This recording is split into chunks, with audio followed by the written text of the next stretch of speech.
I grew up in northern Alberta back in the early 80s, and my best friend then was a guy named Mark. We were outside all the time, no matter what the weather was.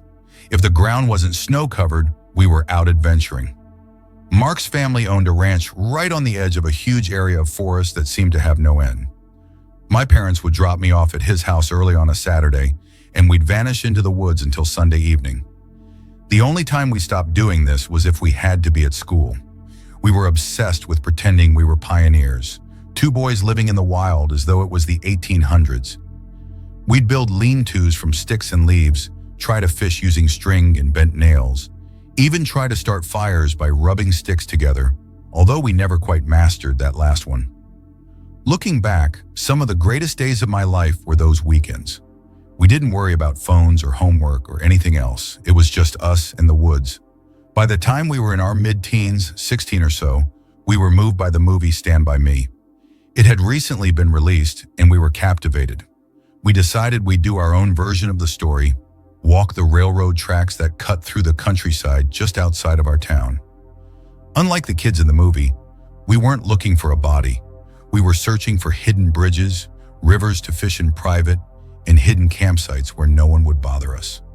We knew that it was not exactly legal to be on the tracks, but we were young and thought we were invincible. We did it several times. Each time brought us to different places, to nice rivers, to ancient train bridges that were apparently forgotten by time. We went fishing, camped under the stars, and played hide and seek from passing trains. We made small fires that we kept low and hidden and spoke long into the night. Nothing ever went wrong. Indeed, the whole experience was storybook-like. We were two teenagers with the freedom of the wilderness at our feet. High school soon ended, and life sent us in different directions. Mark and I both moved away from our hometown and went our own ways. We never lost touch, however. We always made it a point to get together when we were both home seeing family. One summer in the mid-2000s, we were both going to be home for a few days. We both did the family thing during the day, but at night we'd hang out. Sometimes we'd hit a bar. Other nights we'd sit in the backyard by a small fire pit, beers in hand, swapping stories from our youth. One night after a few drinks, we were reminiscing about our past rail track adventures. Nostalgia mixed with too much alcohol, and we had the brilliant notion to do it one more time, just like the good old days. A full-day walk, camp overnight, and walk back the next morning. Mark was in straight away, and I agreed with minimal hesitation. A couple of days later, my wife drove us just outside of our hometown, the usual spot that we always departed from. She rolled her eyes the whole time and said we were acting like teenagers all over again, but I knew she was just indulging us. As soon as her car was out of view, Mark grinned and said, "Let's go the other way this time, for adventure's sake." We had a decent map, knew the area fairly well, and figured why not. It was a nice walk. It was fun, a little bittersweet. We stopped on an old bridge that crossed a wide stream and sat for a bit, legs dangling over the side, smoking a joint, and watching the water move beneath us. The forest we were traveling through was thick with pines, and you could smell the dirt, still damp from a rain earlier in the week. We didn't have fishing rods this time, only canned goods and snacks, but it did not matter. It was no longer about surviving. It was about being connected to the past again. As the daylight started to fade, we found a great place to camp, a dense tunnel of trees on both sides of the tracks, full and quiet. It was like being in the arms of the woods. We had hammocks on our backs instead of tents, figuring it would be a lighter setup. But before putting them up, we wanted to scout out the area like we always did. Old habits die hard. We went a little over 100 feet into the woods, up a little hill that gave us a better view of the surroundings. We just wanted to make sure we weren't setting up camp in someone's backyard after all. From the top, the woods stretched out in all directions, except for one break in the tree line. Below, in a little clearing, we could make out something. An old building, just barely visible through the foliage. We pulled over. It did not look like a house. No driveway that we could determine, no signs of recent habitation. We thought it could be a sugar shack or hunting cabin or something, but it was so run down and still, and there was not a single light or any noise. Out of curiosity, we wanted to get a little closer, just to see if anyone lived there. Creeping down the hill, we got closer until we could see more. It wasn't a sugar shack. It was an old abandoned church. The building looked like it hadn't had a visitor in years. The wood was almost black with age, the roof dipping, the window frames bare. A wooden cross, crooked and barely hanging on, still stood at the top. There were no doors, just dark empty frames where they once were. On the inside, we saw rows of decaying pews and a small raised platform toward the front. It sent a shiver through both of us.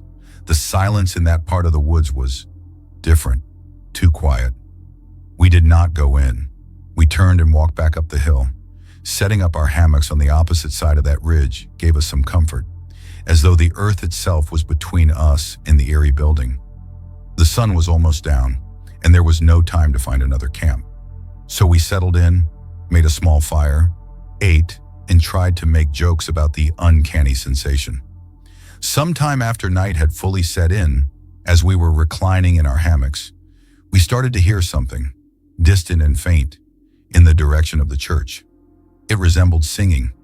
We both paused, barely breathing. It was far away but unmistakable. Voices harmonized, like a kind of hymn. We slid quietly from our hammocks and crouched low, trying to listen more closely. It went on, same rhythm, same pitch. It didn't get louder, just steady and haunting. We crept back up the hill, moving as we had when we were kids sneaking through the woods. The moon was out, enough illumination to see shapes but not faces. When we reached the top and looked down toward the church, we could see a soft flickering light emanating from inside. It was candlelight, and now the singing was louder. The voices were singing something that sounded like church music, but it wasn't in any language we knew. It echoed faintly through the trees. We stayed hidden, watching the building, trying to catch a glimpse of whoever was inside. All we could see were shadows, moving slowly, indistinct. Then the singing stopped. A male voice started chanting, low and commanding, like some old preacher or something. But again, we couldn't discern any words. Then the others would respond, singing back to him. This went on for a couple of minutes, and it built into this chilling, powerful wailing sound that just kept building and building until it was deafening. I covered my ears, and then, as suddenly as it started, it was completely quiet. I was about to suggest that we leave right then when Mark grabbed my arm. People were coming out of the church. We could see them getting into a single file line, holding hands. Some had flashlights. The singing started up again, quieter this time, but they were moving in our direction. We didn't wait. We grabbed our things and sprinted down the tracks, feet grinding on gravel. We didn't slow down until we were a long way off. When we looked back, we could see flashlight beams up on the hill, shaking, wobbling, as if the persons holding them were stumbling or searching around. We kept on walking, fast and silent, and only stopped to catch our breath. We eventually reached a road and walked along the road. Our map showed a town further down the road, and we reached a gas station that was still open in about 20 minutes. We called my wife from there and waited in the fluorescent glow of the parking area. Others that we told later said that it was probably a bunch of children playing in a vacant building. But I know what I heard. I know what I saw. Those weren't children. And to this day, I've never been creeped out more by anything in the woods.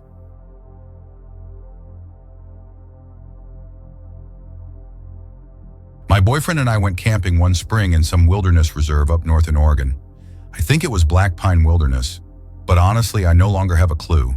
It was one of those gritty kind of places where you really just tune out. No signal, no Wi-Fi, wind, trees, quiet. We spent a Thursday afternoon there in order to avoid the weekend crowds, but discovered that we had not had to worry at all. Throughout the duration of staying there, I only bumped into 2 other individuals, and the premises themselves were enormous. It was deserted, next to empty actually. As we were pitching our tent and unloading gear, Marcus, my boyfriend, simply mentioned right away that he got a strange vibe from the 2 people we met. He is usually laid back and chill, so when he does get freaked out, I listen. I don't know if that person was involved in anything that happened afterwards, but I'll keep going with what we did see just in case. The woman was the first person we met. She'd had her truck pulled slightly off the main road, and she had the hood up. She looked as though she was in trouble, I guess. I wouldn't have even given it a second thought. except that Marcus mentioned to me later it seemed fake to him, that she was stopping someone by pulling over on the road like she did. He typically attempts to be accommodating with situations like that, but he related that she did something that caused him a strange feeling, such that he did not even desire to make eye contact with her or talk to her. Subsequently, as we were concluding our camp setting up, another individual passed by on several occasions in a rusty old sedan. I didn't mind it at first. I was too busy packing out the food and starting a fire, but Marcus did point out that this was the third time that one vehicle drove by. The first 2 times, the occupant had slowed down and just stared at us without even an attempt at hello. No smile, no wave, just stares and creeping by of their camp. By evening, the woods felt still in a way that wasn't tranquil. It felt watched. We had a little fire, ate dinner, and crawled into the tent around 10. I lay there for a while, hearing the hiss of embers fading out and the occasional twig break outside. That's normal in the woods, I told myself. Wildlife. Wind. But something about that night just refused to let me unwind. And then, around 3 in the morning, we were jolted awake by something. This was this harsh, piercing, mechanical sound. I can't even say it was like anything. Marcus later said it sounded to him like a chain gun spooling up, or maybe some kind of industrial machinery grinding rocks. But we were in the middle of a forest with no construction or roads anywhere near us. I woke up, mired, racing heart. Marcus looked out the tiny mesh window of the tent quickly, not to dislodge anything. The sound was repeated, again and closer with each repeated sound, approaching us. I was frightened. My body was cold even though I was wrapped up in my sleeping bag. Marcus whispered to me that it was probably far off, maybe miles away. I believed him then, or maybe I wanted to believe him.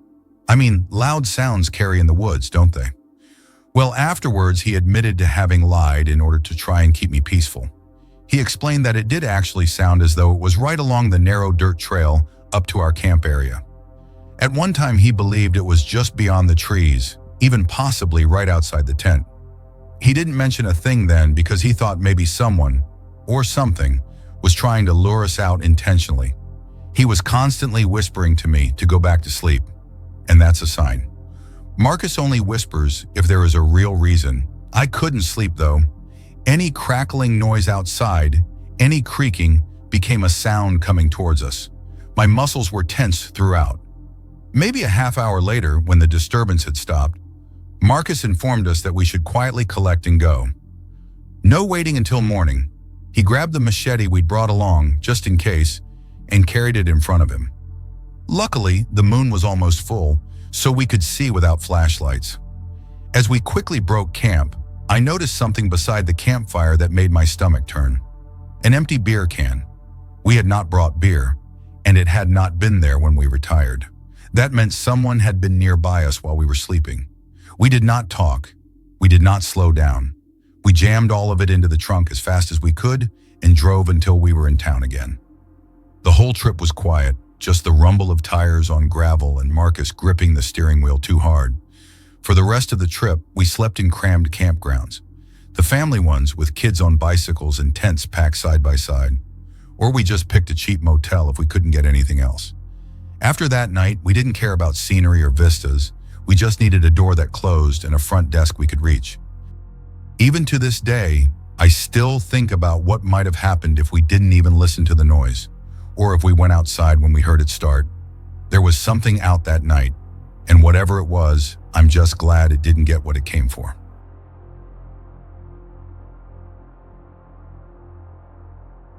When I was growing up, I absolutely loved camping. It was one of those things that we would do a few times a year, always with a big group of my parents' friends and their kids. Most trips there would be about 10 of us going along, which was always somewhat of an adventure, partly because we had a favorite spot, this secluded lake out in the Montana wilderness. It was not a simple location to reach, yet we kept going back. As it happened, we were not the only individuals who liked that location. There were always a few boats drifting around near the shoreline, and occasionally other campers would set up camp along the water's edge as well. Most of these individuals had families, with little children or teenagers who would play around. It was never wild or rowdy, just relaxed and casual, kind of like a de facto family holiday destination. Even though it felt like the middle of nowhere, somebody had built a little building nearby with showers and toilets. I guess the local council got sick of people pissing behind trees and decided to do something about it. One of these trips took place in early spring of 2013.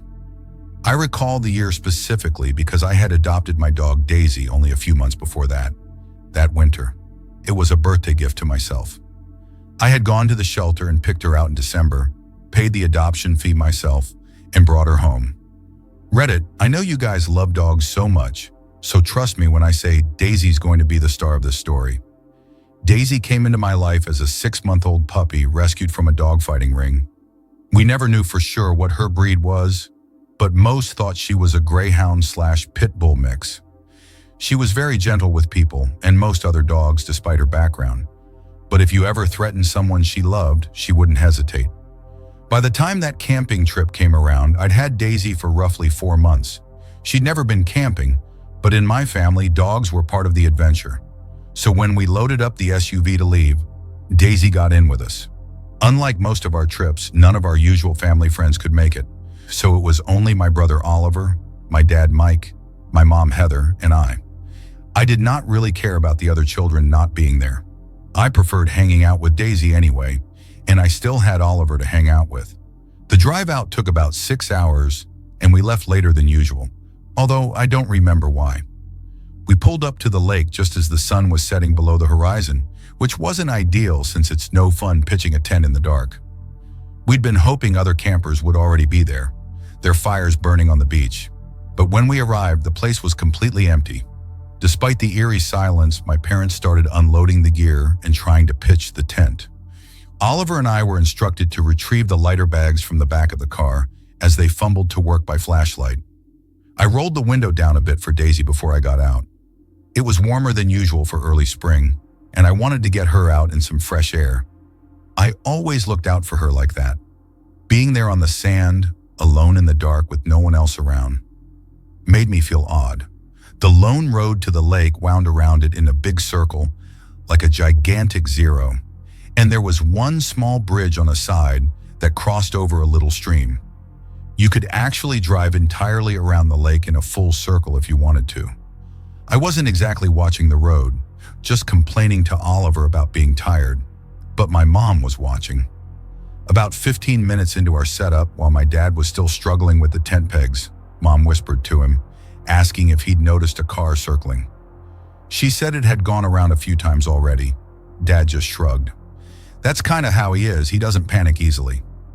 I'm not sure if he replied, but just a few minutes later, a car pulled up next to ours. Someone got out. They were about 20 feet away, and with minimal light except for the flashlights, it was hard to make out. We were not expecting anyone, but Mom thought it might be someone from the local forest department, maybe doing a check, which they did every now and then. But as the man approached closer, we could tell that something wasn't right. He had an unsteady, stumbling sort of walk. It was clear he was drunk or on something. And then, as he stepped into the light, we saw it. He had a huge knife, at least 15 inches long, maybe more. I was only 12 or so at the time, so my sense of size might have been off, but it looked enormous to me. I've had my issues with my dad, but where credit is due, he got up immediately, camping hammer in hand, and stood between us and the man. The man started yelling that we couldn't camp there, and he was just letting us know.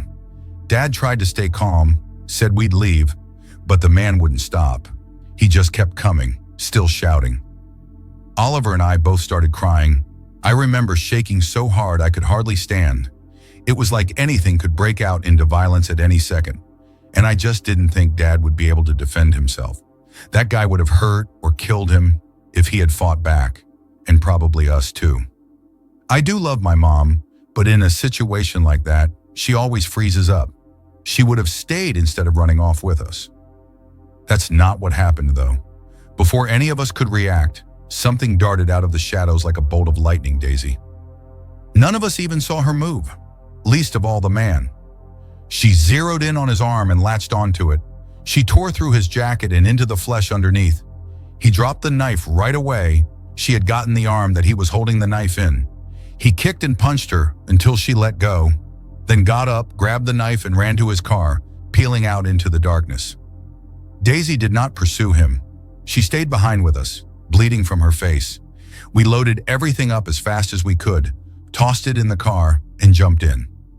We were all stunned. I checked Daisy over. Amazingly, she was okay. But something strange caught my eye. The window was rolled down way more than I had left it. The car was an old one, and the windows had those crank handles. We think when she heard the screaming, she jumped up and was able to roll the window down enough to squirm out. You'd think that was the end of it, but it wasn't. Since we couldn't stay there, and hotels don't usually accept dogs, my parents decided that we'd just go on back home. First, though, we needed to get gas. The nearest town was not near us, but we traveled in that direction. I rode in the back, trying to clean Daisy up a little with some wet wipes. I already loved her, but what she did that night left me speechless. We pulled into a gas station on the edge of town. It looked like it was closed. Dad pulled up by the sign so he could read the hours. Then something frightening happened. A voice spoke from the shadows behind a van. It was him, the same man sitting on his car hood, wiping his bloody arm with tissues. My stomach dropped. Dad didn't wait, he gunned it, and we got out of there. But the problem was, we didn't have enough gas to make it home. The closest town with a station was 60 miles away. Dad thought we'd take a chance and call roadside assistance if we ran out. About 5 minutes into that ride, headlights appeared behind us. It was him again. Same car, same guy. He followed us for nearly an hour, 55 miles of pure terror. The car was perfectly silent. No music, no talking, just the sound of tires on the road and our breath held. The gas gauge had been on empty for 10 miles. We were just barely hanging on. Then finally he turned off onto another highway. We pulled into a gas station, filled up once more, and drove the remainder of the way home. My brother and I slept in the back seat. I did not awaken until we were sitting in our driveway. Later, Mom called it in using the non-emergency police number. The man matched the description of a suspect they had for a murder investigation, the officer said, but nothing else was ever heard about it. So what's the moral of the story? Well, aside from hoping I never see that man again, it's just that I love Daisy with all my heart. She's still alive today, older, grayer, and a little slower, but a legend in my eyes. I don't know what came over her that night. Maybe instinct, maybe love, maybe both. She came from a horrible situation, beaten and abandoned. And she saved me. If you're thinking about adopting a dog, do it. They never forget kindness, and sometimes they'll save your life without thinking twice. I paid $90 for her adoption fee. It felt like a fortune when I was a kid, but in retrospect, it was maybe the best thing I ever did.